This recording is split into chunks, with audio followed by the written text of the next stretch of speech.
to another episode of Master Carp on the Kingfisher YouTube channel. Now today's lead system needs no introduction. The old faithful inline lead system.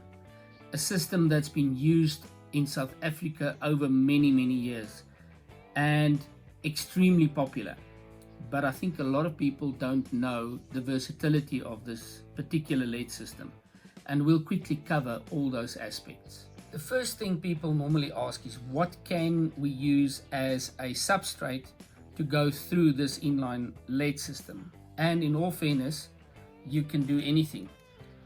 We've got the dark matter, and obviously it is available in a variety of colors like that, and I've got one of them attached to this lead. Then of course the old faithful lead core, and here I've got one attached to that. And then of course straightforward monofilament lines like this carp line.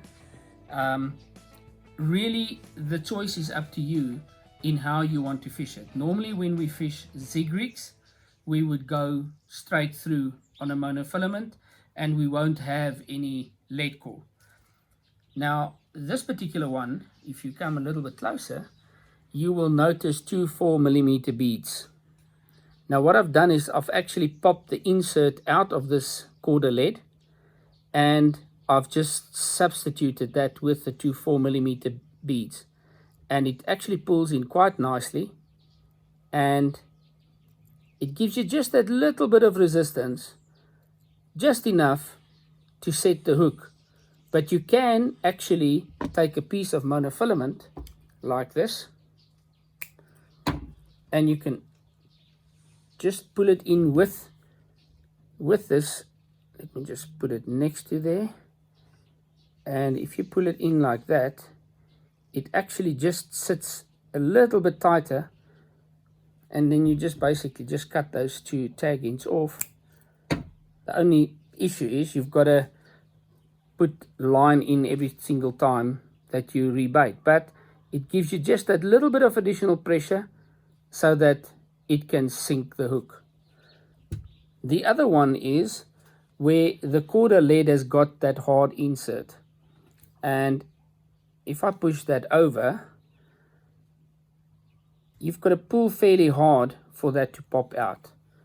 The beauty of that is it is almost like a semi-fixed bolt rig.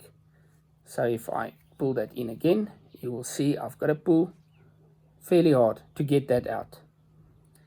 The next one is a little bit more difficult, but once you've got your head around it, it's quite easy. Basically, it is a drop-off inline system. So the inline lead will fall off and you will play the fish like this. Let's quickly go through all of them. I've taken a dark matter QC swivel system out of a packet, and I've taken two of the 4mm beads. Then I take my KORDA lead, of which I've popped the insert out, and that is literally what I start with.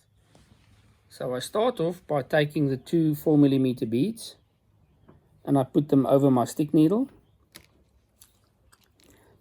and then I hook them and pull them through this whole system all the way up to the swivel. And then I just take my stick needle again, hook it, pull that through, and there we go.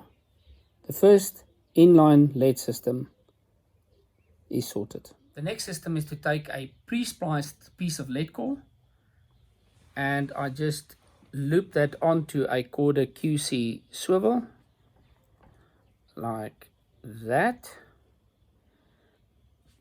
and then I take my stick needle and I push that through the back of the lead. I hook it onto the other side of the lead core and I pull that into the lead like that. I then take a tail rubber, also push it from the sharp end first, then hook it onto the hook it onto the lead core again. There we go. And I pull it over the back. And there we have a semi-fixed inline LED system sorted. Should I now want to change this LED system to a solid bag LED system, I just remove the tail rubber and I add a solid bag tail rubber and hook it onto the LED core again, like this, and pull it over like that. There we have a solid bag inline system. Let's put the drop-off inline system together. Now for that I need a size 8 KORDA swivel and an extra small quick link. And I just grip it with my crimping tool and I literally just hook it on like that. Now I need to put the lead core through, and I put it through the same eye of the swivel that I put the quick link on. So I pull it on like that. So we end up with a system looking like that. Now I take my crimping tool and I literally just apply a small amount of pressure so that that swivel is no longer round, because I want to push it into the lead like that and fold it over the lead. Now comes the other part. I take a tail rubber and I flatten it and I cut a piece off so that we end up with a piece looking like that. Then I take my stick needle, push it through the other end of the lead core and hook it on, and now it's a matter of just pushing it over so you have a system looking like that. Attaching the hook link, I take a tapered sleeve and I put it onto the loop of the rig. I then just attach the hook link by just hooking it onto, come on, there we go, hooking it onto the quick link and then pulling that over, so I literally just cover that, and there we have it, a perfectly presented rig.